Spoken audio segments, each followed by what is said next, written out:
este caso ya con la evaluación laboratoria de la serie blanca.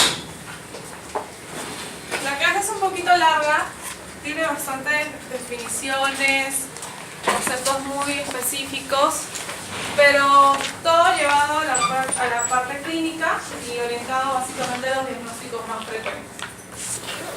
Pues bien, recordar así como lo hicimos con la parte de eritrocitos, que todo el inicio y el génesis de esta línea celular inicia con una célula precursora hematopoyética pluripotencial. Recordábamos en la clase anterior que esta tenía una primera diferenciación a la unidad formadora de colonias blastos, a partir de la cual se da el linaje eritroide. Sin embargo, existe también otra línea mielocítica, a partir de la unidad formadora de colonias esplénicas, a partir de la cual tenemos el linaje de granulocitos, monocitos, megacariocitos o plaquetas. Esta línea mielocítica, que parte de la que ya hemos mencionado, la unidad formadora de colonias esplénicas, se abre en dos. Tenemos la unidad formadora de colonias granulocitos, monocitos, GM, por las siglas, y la unidad formadora de colonias megacariocitos. Entonces prácticamente ya los nombres definen hacia qué célula final va a derivar. Tenemos a granulocitos, monocitos y a megacariocitos.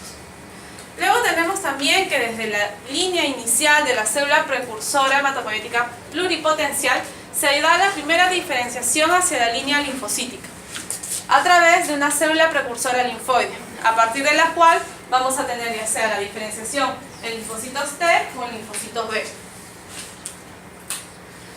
Bueno, recordar también las funciones bastante generales, ¿no? Que principalmente la serie blanca participa como parte de los mecanismos defensivos del organismo contra agentes extraños. Participa activamente en la inmunidad en el interior de tejidos. Puede realizar movimientos ameboides para abandonar el sistema circulatorio y migrar pues a estos tejidos. Tenemos que principalmente los granulocitos y monocitos tienen esta capacidad maravillosa de fagocitar. Es una de sus principales actividades y sobre la cual se basa el sistema inmunitario. Tenemos también los linfocitos, que básicamente son los responsables de la inmunidad específica. Bueno, aquí las tres principales características de estas células, polimorfonucleares, linfocitos, monocitos y macrófagos. Recordamos el concepto de quimiotaxis. ¿Qué era la quimiotaxis?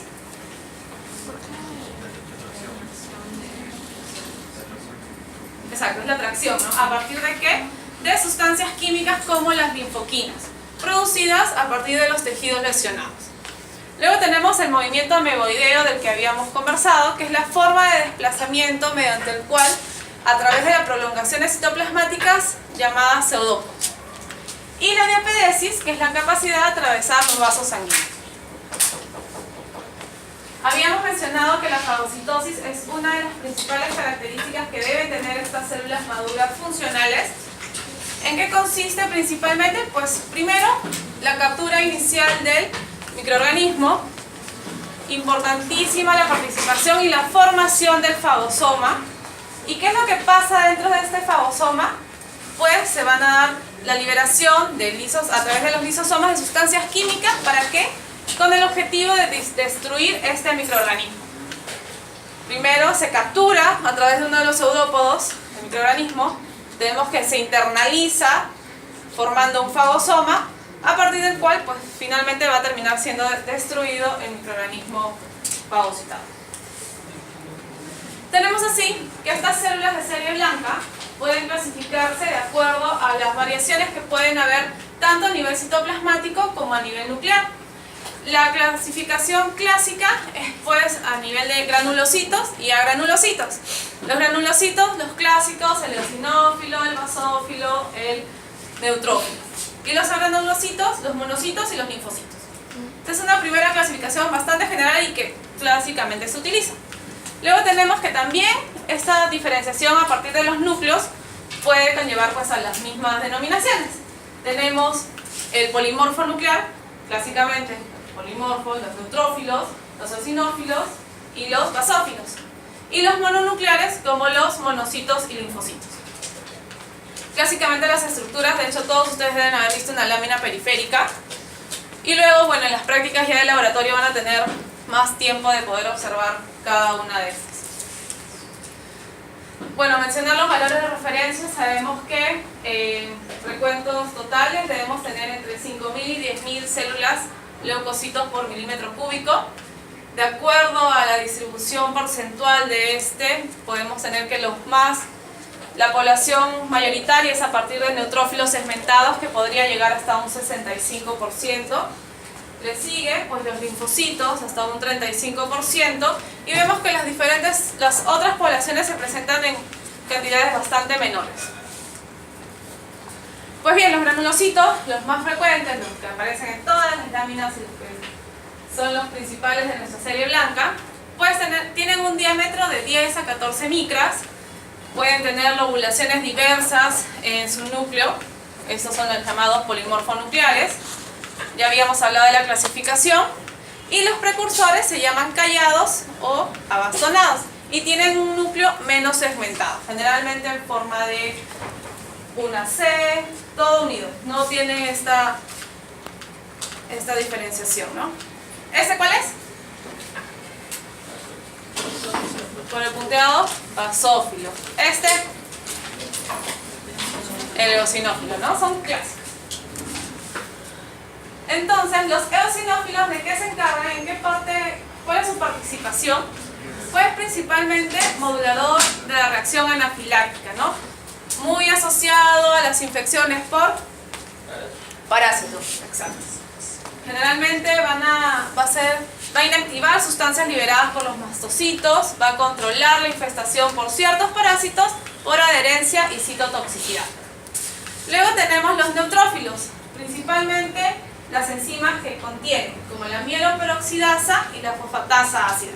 Recordar estas enzimas porque es a partir de estas que en el laboratorio luego aplicamos métodos para poder determinar la cantidad. Tenemos también otro tipo de enzimas. Y los basófilos, bueno, tienen otras enzimas como la clorocetoesterasa, que tiene mayor diferenciación a los mastocitos y bueno, no presenta fosfatasa alcalina. En cuanto a los linfocitos, ¿hasta qué porcentaje podíamos encontrar a los linfos? Hasta un 35%. Son mucho más pequeños, son mononucleados, de 6 a 8 micras aproximadamente, bastante redondeado, es casi del tamaño aproximado de nuestro eritrocito, un poquito más. Es de un citoplasma escaso, vemos que principalmente resalta el núcleo, que es un núcleo basófilo. Puede contener en el citoplasma algún tipo de granulación azurófila, principalmente asociado a la respuesta inmune específica. Y diferenciamos estas dos poblaciones, los linfocitos T y los linfocitos B. A nivel de sangre periférica es bastante difícil poder hacer la diferenciación. Oh, este es un linfocito B, eso no.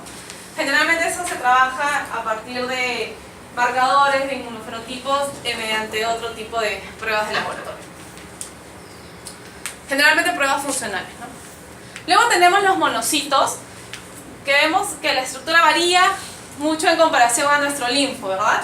Tiene una estructura de un núcleo bastante laxo, amorfo, una cromatina laxa, donde incluso podríamos encontrar vacuolas. Puede presentar una granulación azurófila. ¿Y cuál es la participación? ¿De qué se encarga este monocito?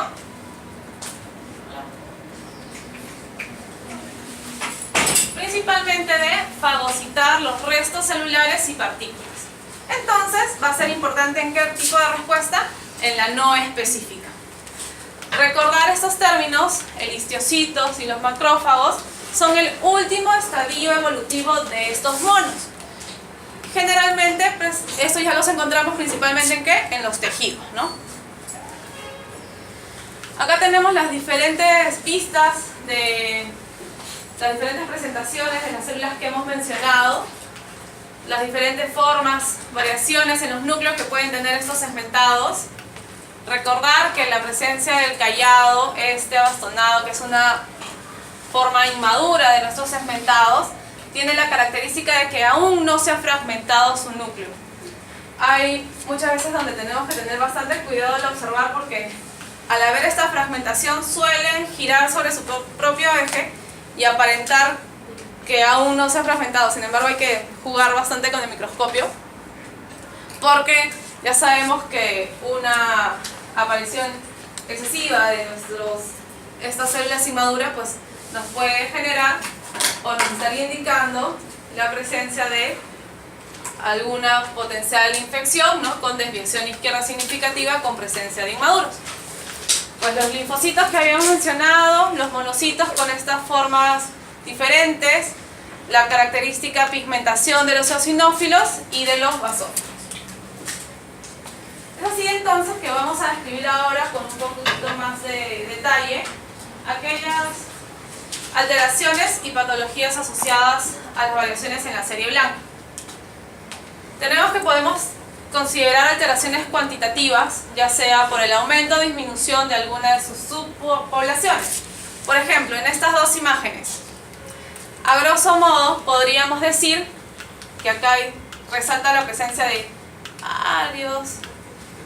varios neutrófilos, exacto, en comparación con este único que aparece, ¿no? Por ejemplo, si es que acá hubieran, imagínense que hubiéramos revisado ya 100 campos y hubiéramos obtenido esto por 10. ¿Cuánto saca? 2, 4, 6, 8, 10. 100. O sea, 100 por 10 a la 3 sería 100.000. No, sería una leucemia. Obviamente un aumento de la subpoblación de neutrófilos recontra incrementada. En este caso tenemos uno, tenemos 1000. No, 100. 100 en 100 campos. Uno en 100 campos. Uno. Completamente aplásico este paciente. Generalmente, otra alteración cuantitativa puede ser la presencia de los blastos o células mucho más inmaduras de la que habíamos comentado. Tenemos entonces que podemos realizar una clasificación en base a las alteraciones, ya sea en número o en base a la forma. La denominación, ya sea con el sufijo empenia o citosis, va a hacer la diferencia, ¿no? Eosinopenia, eosinofilia, eosinocitosis, eosinopenia, granulocitosis, leucopenia, y esta denominación de acá, plasmocitosis, que es de un tipo de célula particular.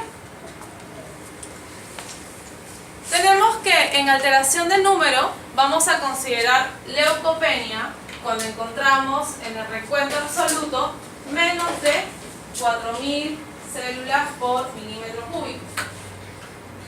En cuanto a leucocitosis, por el contrario, el otro extremo, por encima de 11.000 hasta 25.000 células por milímetro cúbico. Ya la denominación cambia cuando encontramos más de 25.000 leucocitos por milímetro cúbico. ¿Esto cómo lo vamos a llamar? Es la reacción leucemoide. Generalmente puede ser acompañada a aquellos diagnósticos oncohematológicos. Tenemos que la alteración en el número, hablábamos de neutrofilia cuando tenemos este exceso en leucocitos, principalmente asociado a ¿qué? Lo clásico, ¿no? Infecciones bacterianas, los síndromes mieloproliferativos, síndromes inflamatorios, infarto, necrosis, esto luego lo van a revisar en el capítulo de cardio, enfermedades metabólicas, algunos medicamentos pueden sobreestimular y generar un aumento en la presencia de leucocitos, u otras situaciones como el embarazo, el parto, el puerperio, el tabaco o la náusea. Por el contrario, ¿en qué situaciones encontramos los leucocitos muy disminuidos? Como en el caso pues de enfermedades reumáticas, enfermedades autoinmunes, infecciones virales, por ahí que utilizar algún tipo de drogas citostáticas, algunos medicamentos que algunos no pensarían que son que pueden llegar a tener esta repercusión, como hipnóticos, anticoagulantes y también analgésicos. Granulocitosis, pues el término se explica por sí solo, es la ausencia de granulocitos. Tenemos que consideramos neutrofilia, ya estamos hablando particularmente de los neutrófilos, no de los leucocitos en general, cuando encontramos en el recuento absoluto más de 7.500 células por milímetro cúbico. Por el contrario, hablamos de neutropenia, que pueden ser leve, moderada o severa, cuando encontramos pues entre 1.000 a 1.800 células por milímetro cúbico, moderada entre 500 a 1.000 y severa, generalmente estos casos ya complicados, cuando el paciente tiene un diagnóstico de fondo de un diagnóstico de leucemia, una mielodisplasia, generalmente llegan complicados de emergencia con valores por debajo de 500 células por milímetro. Tenemos que en el caso de eosinofilia, pues ya lo habían mencionado, generalmente asociado a los casos de parasitosis, también enfermedades autoinmunes, enfermedades alérgicas. Tenemos que algunos medicamentos como la adrenalina podría condicionar la elevación en el número de eosinófilos, la ampicilina, el ácido nalidíxico. Bueno, las infecciones, enfermedades en piel también derivan del propio origen alérgico, un eczema, una dermatitis, la psoriasis de origen autoinmune. Puede cursar también a nivel periférico cuando tenemos de fondo una eosinofilia pulmonar o el característico síndrome hipereosinofílico. Es un síndrome mieloproliferativo y es un estado preleucemia dependiente de eosinófilos. La eosinopenia, por el contrario, la podemos encontrar en alteraciones metabólicas y endocrinas. La basofilia, que es muy rara, realmente para encontrar un basófilo a veces en una lámina hay que pasarse revisando cientos de campos. Entonces casi no las encontramos. Pero en el caso de hallar más de lo esperado, más del 1%, tenemos principalmente se asocia a cuadros de alergias complicadas, urticarias, colitis, la agudización de una leucemia mieloide crónica que levanta todas las células inmaduras y entre ellas también obviamente va a aparecer más el basófilo, o en los casos de anemias ferropénicas extremas o cirrosis. En el caso de los linfos incrementados, pues principalmente asociado a la fase de recuperación en infecciones bacterianas y víricas, en infecciones como la tosferina, la rubiola, varicela, la leucemia linfoide crónica, el linfoma de Hodgkin. Por el contrario, la disminución, el recuento de linfocitos, generalmente asociado a cuadros crónicos como insuficiencia cardíaca congestiva, el linfoma de Hodgkin, tratamientos con corticoides o inmunosupresores, situaciones crónicas como el SIDA o inmunodeficiencias. En el caso de los monocitos, ¿qué situaciones nos condicionan una disminución en el recuento de los monos? Pues principalmente las leucemias u otras alteraciones oncohematológicas, las monocitosis asociadas ya sea a las infecciones bacterianas, parasitarias, muy característico de cuadros de TB, enfermedades reumáticas, autoinmunes, hemopatías o destrucción celular por grandes cirugías. En cuanto a la alteración en número, pues tenemos que puede ser la presencia de blastos y generalmente estos blastos que tienen características muy particulares, tienen un citoplasma escaso, bastante condensado, un núcleo basófilo, generalmente presencia de nucleolos y generalmente presentes en las leucemias agudas o en los linfomas leucemizados. Habíamos conversado ya acerca de las alteraciones en cuanto a número, ahora vamos a hablar en cuanto a las alteraciones en cuanto a forma, detalles, a las características en citoplasma, en el núcleo. Por ejemplo, la hipergranularidad, la presencia de vacuolas o la presencia de estos elementos intracitoplasmáticos. En cuanto a alteraciones en forma, pues principalmente cuando mencionamos el núcleo podemos tener alteraciones como un núcleo mellado, de forma cerebriforme, núcleos con dos lóbulos, llamados también en el síndrome de Pelger-Wett, neutrófilos hipersegmentados. Luego tenemos en el citoplasma, pueden existir proyecciones citoplasmáticas como las que podemos encontrar en las células peludas, el incremento de la basofilia en algunas células que característicamente no tienen esta hiperpigmentación, el aumento del tamaño de los gránulos generalmente en los linfocitos tóxicos, las anomalías de Alder-Rayleigh, en la enfermedad de Shediac-Higachi, los cuerpos de Doyle, solamente presentes en neutrófilos, los bastones de Auer y las células E. Ya, todo esto es chino si es que no lo ven. Tenemos acá, esta es la anomalía de Pelger-Wett, hablábamos de un núcleo bilobulado. presente y asociado a los síndromes mielodisplásicos, a la leucemia mieloide aguda. Tiene esta característica forma unida por un solo ramito y generalmente se encuentra en el más del 90% de los granulocitos para poder determinarlo como tal. Tenemos un núcleo de anillo, una forma bastante aberrante de una célula inmadura, generalmente en síndromes mielodisplásicos. Un núcleo hipersegmentado. ¿Esto es clásico de qué condiciones? De la anemia megaloblásica. Es un clásico, los van a encontrar así. Los mielodisplásicos también cruzan con eso, las leucemias mieloides crónicas. Luego tenemos que hay algunas situaciones de algunos pacientes con trisomías que podemos encontrar formas bastante peculiares en algunos de sus neutrófilos, como prolongaciones nucleares en forma de palillos de tambor. Luego tenemos en alteraciones citoplasmáticas, pues vemos este citoplasma bastante laxo, casi no tiene ni una granulación. Esta hipogranulación también es otra forma aberrante de los síndromes mielodisplásicos, de las leucemias mieloides agudas, de las leucemias mieloides crónicas. Tenemos la alteración de Alder-Rayleigh, por el contrario, que es una hipergranulación, también en los síndromes mielodisplásicos. Y la hipergranulación en los casos de neutrófilos, pero que no llegan a tener esta característica casi... A ver, esto es súper denso, el citoplasma se vuelve súper denso. En cambio, a diferencia de acá, tú sí puedes identificar gránulo por gránulo. Generalmente en infecciones o quemaduras y principalmente afectan pues a nuestros neutrófilos. Otras alteraciones citoplasmáticas, tenemos estos cuerpos de Doyle, que son cuerpos azurófilos intracitoplasmáticos. Ahora, acá no se nota tanto por el fondo, pero sin embargo acá, por ejemplo, tenemos un eosinófilo y tiene estos cuerpitos azules que no deberían estar ahí. En este caso, por ejemplo, es un linfocito reactivo, tiene algunas granulaciones intra y tenemos este cuerpo de Doyle. ¿En qué situaciones los encontramos? En infecciones, en quemaduras, principalmente.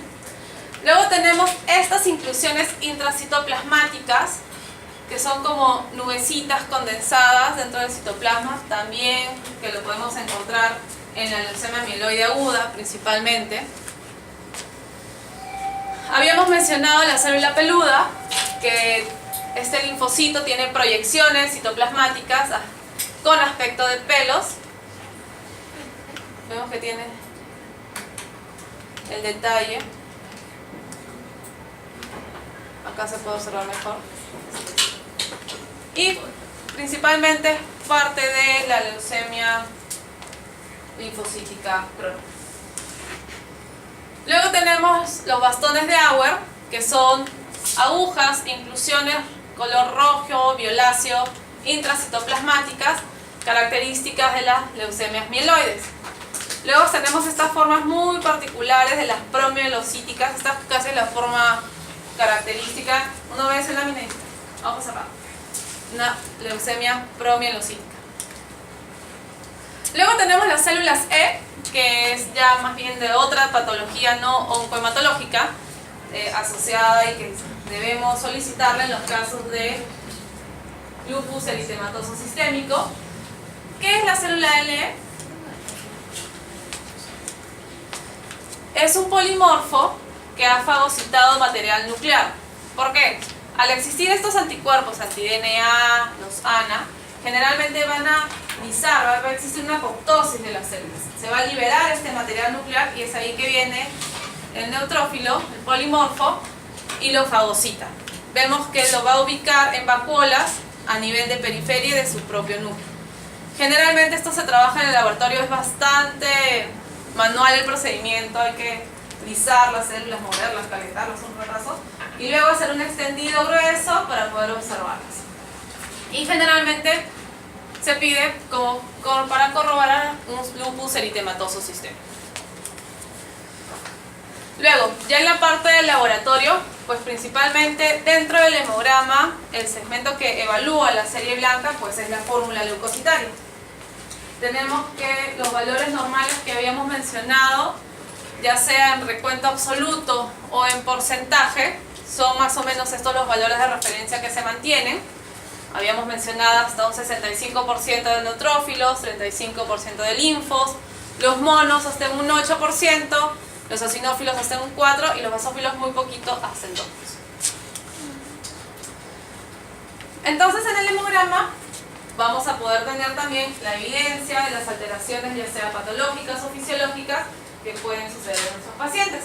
Tenemos variaciones fisiológicas como el embarazo, la actividad física, el clima, el ayuno, el estrés, el trabajo de parto, la edad, puede condicionar a, por ejemplo, leucocitosis.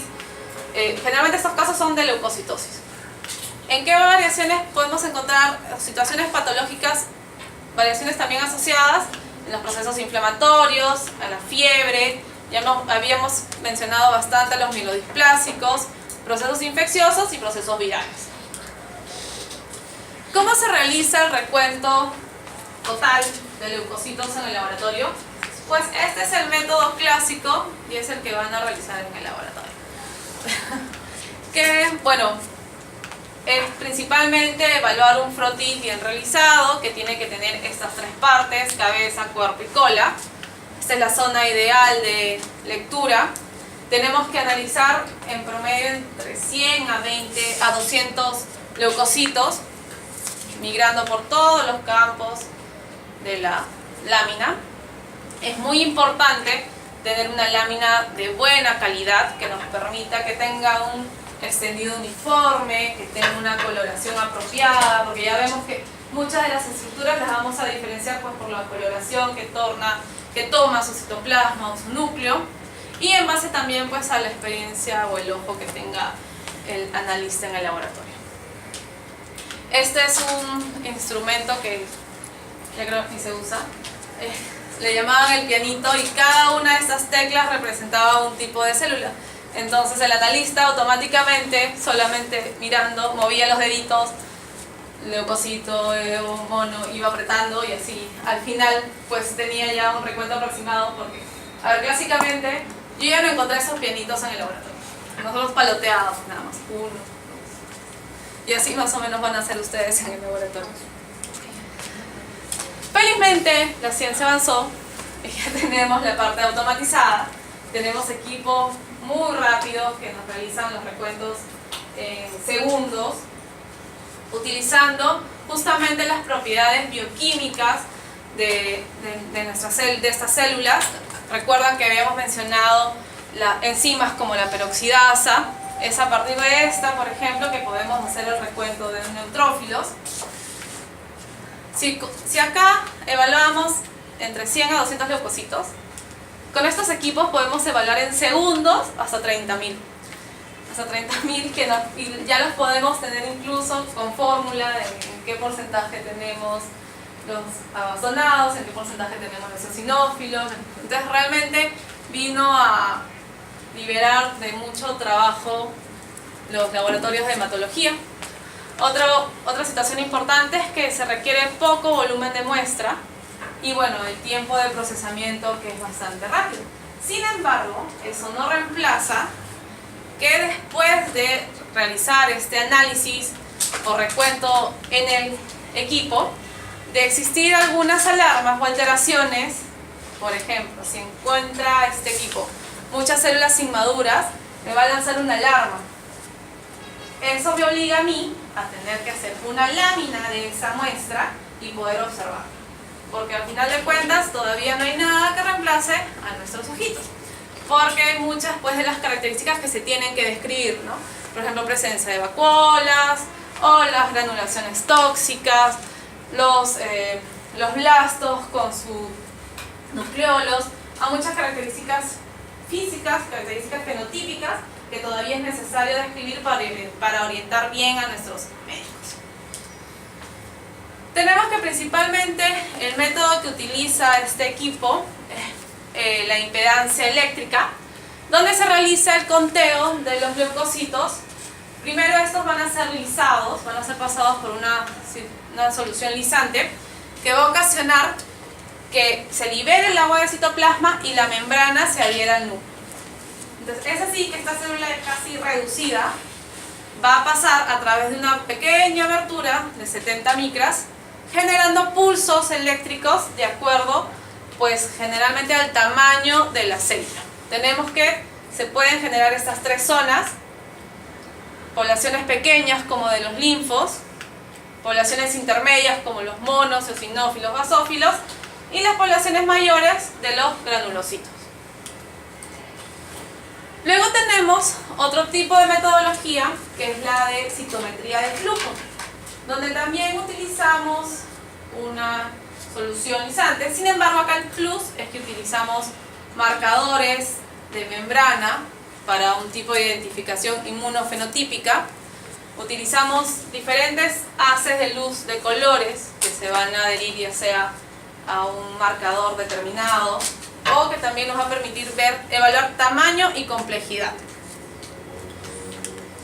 Por ejemplo, nos da estos histogramas donde generalmente hacia el lado izquierdo pues tenemos las células menos complejas, como los linfocitos.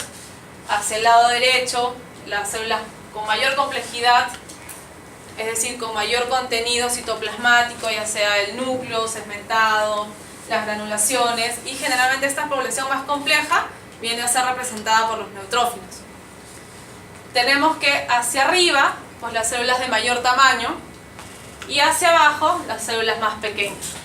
Entonces, de acuerdo a cómo va identificando el equipo, cada uno de estos puntos es una célula. La va ubicando en una de las regiones aproximadas.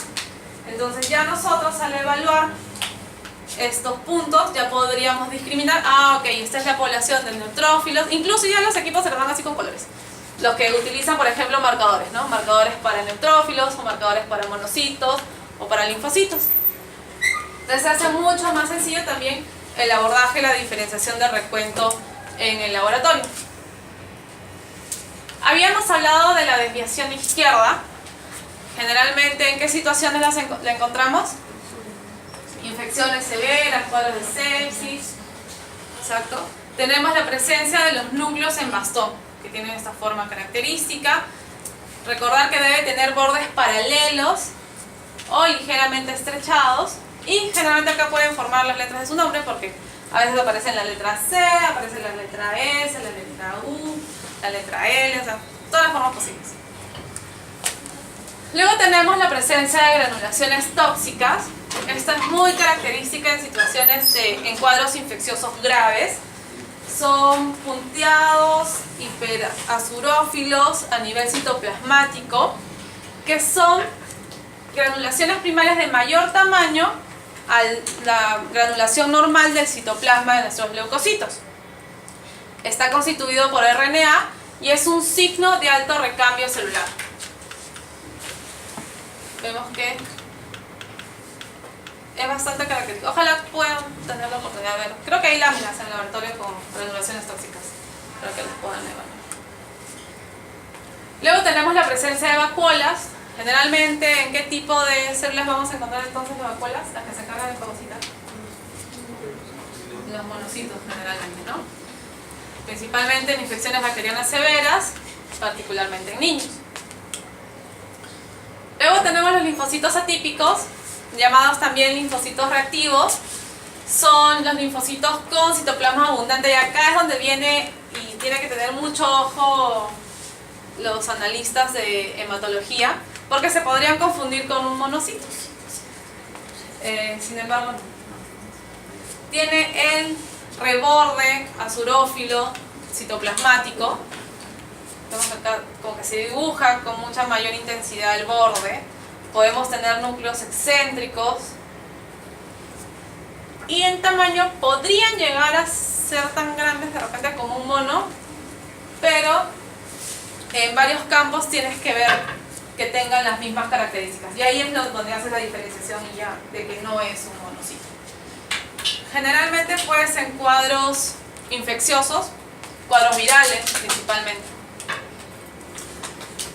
En cuanto a patología leucocitaria, pues vamos a hablar de algunos diagnósticos frecuentes asociados a las alteraciones en la serie blanca, ya sean las leucemias, la mononucleosis infecciosa, los linfomas y las neoplasias malignas de células plasmáticas. Pues bien, ¿qué son las leucemias? Es un grupo de enfermedades neoplásicas que se caracteriza ¿por qué? Porque va a haber una proliferación clonal de los progenitores hematopoyéticos, es decir, de las células inmaduras, las células que no deberían estar apareciendo en médula, en sangre periférica, y que deberían estar resguardadas en médula en una proporción adecuada. Sin embargo, estas son liberadas y pueden aparecer en sangre periférica. El nivel de diferenciación celular es variable, ya que podemos encontrarla en los diferentes estadios de maduración, y puede afectar tanto la línea mieloide como la línea linfóide. En cuanto a la etiología, pues existe todavía un buen porcentaje cuya etiología es desconocida. Existen situaciones de riesgo como la presencia de oncogenes, la presencia de genes inmunosupresores, genes de supervivencia, alteración de los genes de supervivencia, factores ambientales como cuáles, las radiaciones, los productos cancerígenos como el benceno, algunos virus también se asocian a estos, principalmente el virus de Epstein-Barr.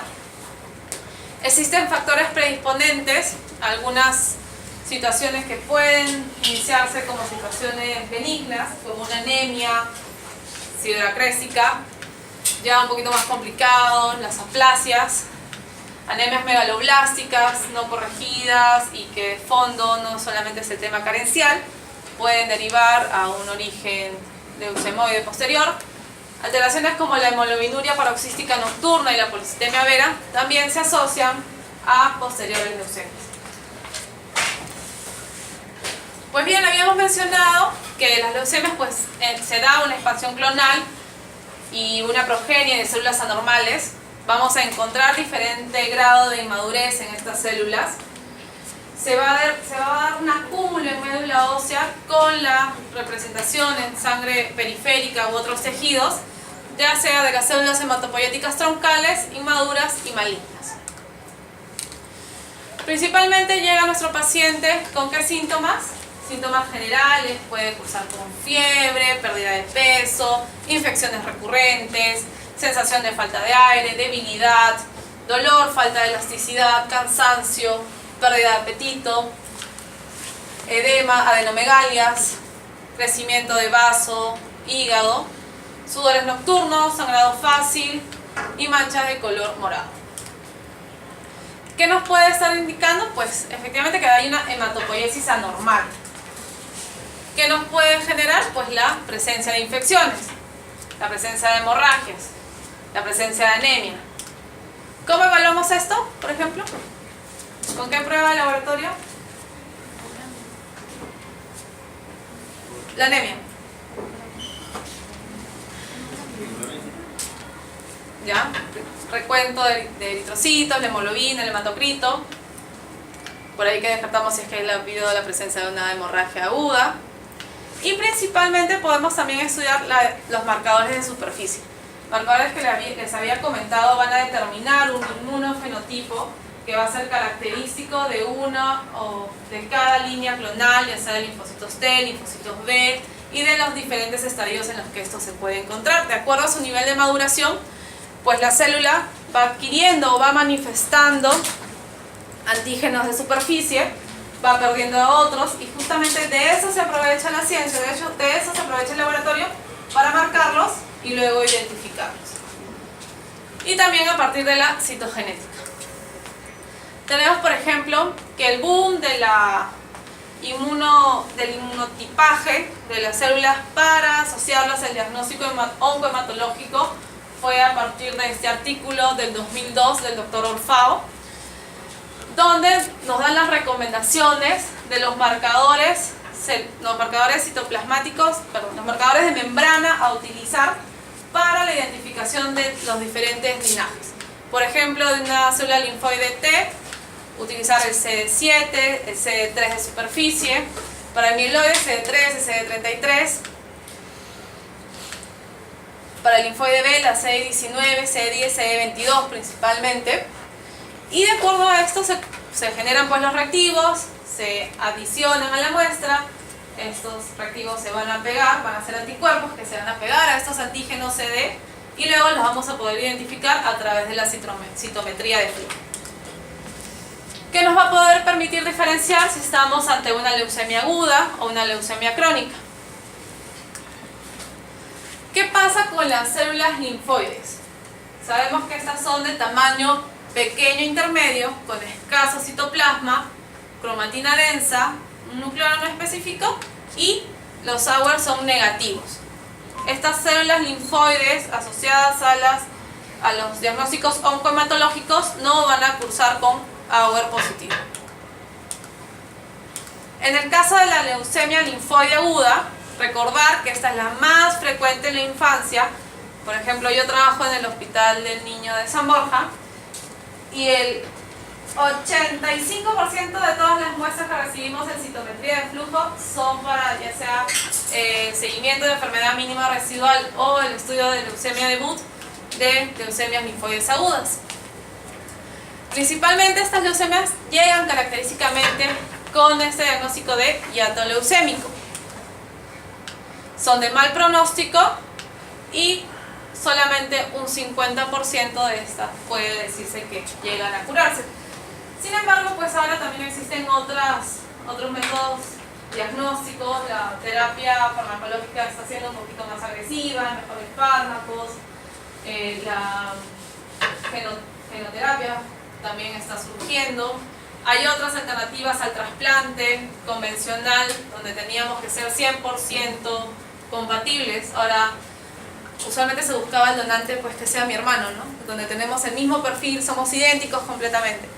Ahora existe otro tipo de trasplante donde mi mamá, solamente siendo compatible solamente el 50%, ya mi mamá me puede donar su médula. Obviamente el tratamiento terapéutico varía, pero es otra metodología que recién hemos comenzado a usar también en el hospital. Así que hay varias alternativas. Yo creo que acá de 50 podríamos subirlo a 60. Luego tenemos la leucemia linfoide crónica. Esta, a diferencia de la anterior, va a afectar a las personas de edad avanzada.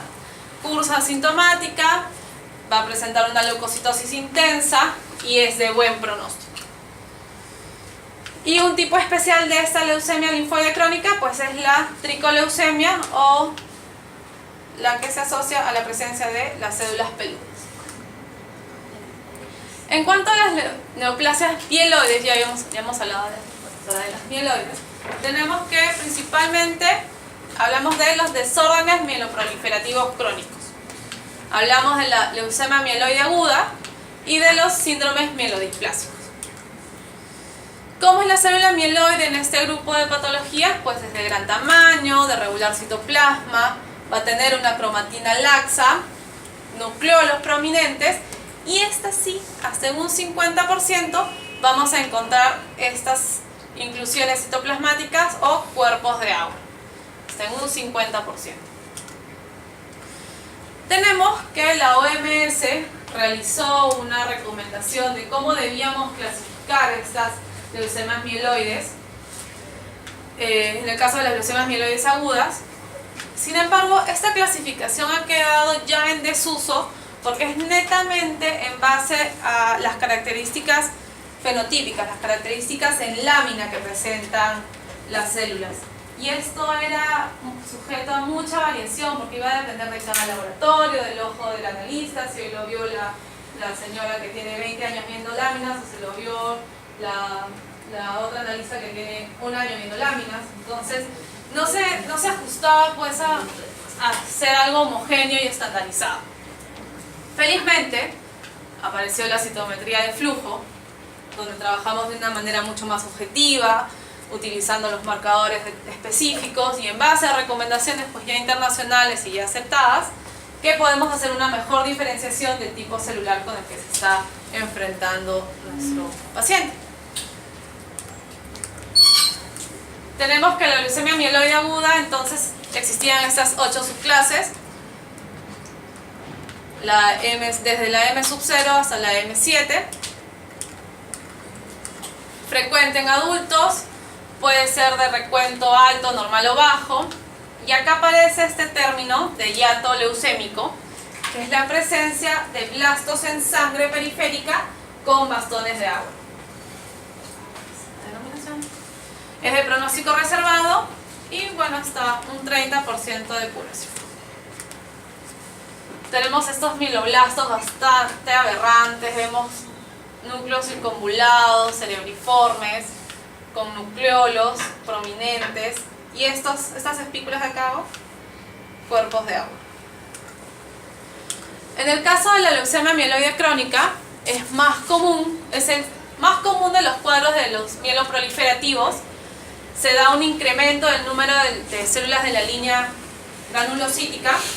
Generalmente el paciente va a cursar con esplenomegalia, va a presentar síntomas inespecíficos y de evolución inicialmente lenta. En sangre periférica vamos a encontrar una manifiesta leucocitosis con más de 50.000 células, generalmente expensas de granulocitos, y es en esta circunstancia donde se da tanta la liberación del leucos que vamos a encontrar incluso un buen porcentaje de basófilos y eosinófilos. Puede cursar también con trombocitosis. Por ejemplo, vemos acá, apareció el basófilo, que no debió aparecer, pero acá tenemos granulocitos con granulaciones extrañas, vacuolas en citoplasma, los núcleos cerebriformes. Y vemos la serie roja también está bastante dismórfica, ¿no? Entonces, de todas maneras, este paciente podría estar pues cursando con alguna patología oncohemática.